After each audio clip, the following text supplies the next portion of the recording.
স্তরের মানুষকে আমাদের শুভেচ্ছা জানাচ্ছি, সবাইকে অভিবাদন এবং অভিনন্দন জানাচ্ছি যে আপনারা বাংলাদেশ থেকে একজন স্বৈর শাসক তাকে বিদায় করতে পেরেছেন। এই জন্য আপনাদের সবাইকে অভিনন্দন। তবে এই বিজয় কিন্তু চূড়ান্ত বিজয় নয়।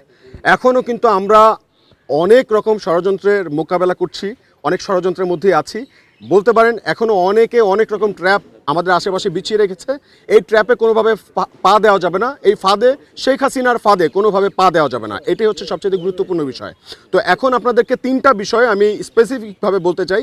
প্রথমত এক, যে এখন এখানে যারা আছেন আপনারা সবাই জানেন যে আমাদের আন্দোলন চলাকালীন সময়ে এবং আমাদের অনেক শিক্ষার্থী ভাইদেরকে তাদেরকে কিন্তু বন্দি করা হয়েছে, তারা কিন্তু এখন রাজবন্দী। তো তাদেরকে অনতিবিলম্বে আজকের মধ্যেই মুক্তি দিতে হবে, নয়তো আমরা আমাদের ভাইদেরকে যেভাবে পারি তাদেরকে আমরা নিয়ে আসবই। এবং দুই, আমরা এটা ভাবে সবাইকে বলতে চাই যারা এখন বিশ্ববিদ্যালয়ের শিক্ষার্থী ভাই বোনেরা আছেন, আপনারা নিশ্চিন্তে থাকেন, নিরাপদে থাকেন, নির্বিঘ্নে থাকেন। এবং এটাও বলবো যে হলগুলো খুলে দেওয়া হয়েছে, হলে সব রকম বিদ্যুৎ, পানি, ফ্যাসিলিটিস দেওয়া হয়েছে। আপনারা সবাই হলে চলে আসুন, আমরা সবাই হলে আছি। এবং হলে কিন্তু আমরা না থাকায় কিছু যারা শেখ হাসিনার কিছু লোক আছে যারা পরিকল্পিতভাবে হলগুলোতে ভাঙচুর করেছে এবং এক রাক্ষস থেকে মুক্তি পেয়েছি আমরা চাই না অন্য কোনো রাক্ষসের কাছে আমাদের হলটা বা আমাদের দেশটা আবার তাদের দখলে চলে যাক। তো সবাইকে বলবো আপনারা হলে চলে আসেন, হলে সব রকম ফ্যাসিলিটিস আছে, আমরা হলেই আছি। এবং আমরা যারা শিক্ষার্থী ভাইয়েরা আছি আমরা সবাই এখন হলেই আছি, সবাই আছি এখানে দেখতে পাচ্ছেন।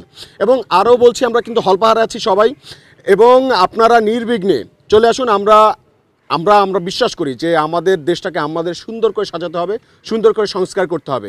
তো সবাইকে এই মুহূর্তে ক্যাম্পাসে থাকাটা জরুরি। ঢাকা বিশ্ববিদ্যালয় সহ চট্টগ্রাম বিশ্ববিদ্যালয়, রাজশাহী বিশ্ববিদ্যালয়, সকল পাবলিক প্রাইভেট ইউনিভার্সিটিগুলো যারা আছেন আপনারা বিশ্ববিদ্যালয়ে চলে আসুন। হলগুলো এখন থেকে শিক্ষার্থীদের নিয়ন্ত্রণে চলবে, আমাদের বিশ্ববিদ্যালয় আমাদেরই সিদ্ধান্ত। এবং 3 নম্বর বিষয়টি হচ্ছে, আপনারা জানেন যারা বাংলাদেশের সকল স্তরের ছাত্র জনতা, আমাদের যে গণ অভ্যুত্থান হয়েছে আজকে এবং আমাদের যে একটা বিজয়, প্রাথমিক বিজয়, তো এই বিজয়ে যারা অংশীদারিত্ব নিচ্ছে এবং সবাই এখানে একটা মতে আমরা সবাই একমত প্রকাশ করছি যে আমরা ছাত্র জনতা কেউ লুটপাট, নৈরাজ্য, আওয়ামী নৈরাজ্যকে আমরা কোনোভাবে সমর্থন করছি না। তাই কেউ বা যাকে আপনার অপরিচিত মনে হয় বা সন্দেহজনকভাবে মনে হয়, যদি দেখেন সরকারি স্থাপনা কেউ লুট করার চেষ্টা করছে বা কারো কোনো বাড়িতে হামলা করছে, হিন্দু, বৌদ্ধ, মুসলিম, খ্রিস্টান, আদিবাসী, সংখ্যালঘু যে সকল মানুষের আছে আমাদের দেশে, তারা কিন্তু আমাদের ভাই। তাদের বাড়িতে যদি কেউ কোনো রকম হামলা করতে পারে বা হামলা করতে চায়, লুট করতে চায়, আপনারা সবাই মাইকে ঘোষণা দিয়ে সবাই একসাথে তাদেরকে নিরাপদে নিয়ে যান এবং তাদের নিরাপত্তা নিশ্চিত করুন। এবং এটা একদম ক্লিয়ার কাট কথা, যদি কাউকে দেখেন লুটপাট করছে, আমরা কিন্তু সমর্থন করছি না, আমরা না করছি। আমাদের এই সম্পদ জনগণের স্থাপনা, সরকারি স্থাপনা জনগণের ট্যাক্সের টাকায় চলে এবং দেখা যাবে যে এগুলো যদি আজকে লুটপাট হয়ে যায় আমাদেরই কিন্তু ভর্তুকি দিতে হবে, আমাদের ট্যাক্সের টাকায় কিন্তু এগুলো ক্ষতিপূরণ দিতে হবে, তার মানে আমাদেরকেই সাফার করতে হবে।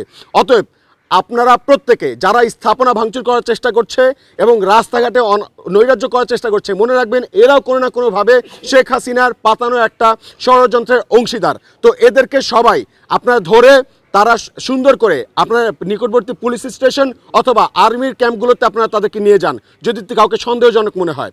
এই আমাদের 3টা বিষয় আমরা উল্লেখ করেছি। এবং প্রথম কথা, আজকের মধ্যে রাজবন্দীদের মুক্তি দিতে হবে। দ্বিতীয় কথা, সবাইকে আমরা ক্যাম্পাসে ফেরার আহ্বান জানাচ্ছি। তৃতীয়ত, কোনো লুটপাট, নৈরাজ্য আমরা মেনে নেব না এবং আমরা সমূলে তাদেরকে প্রতিহত করব।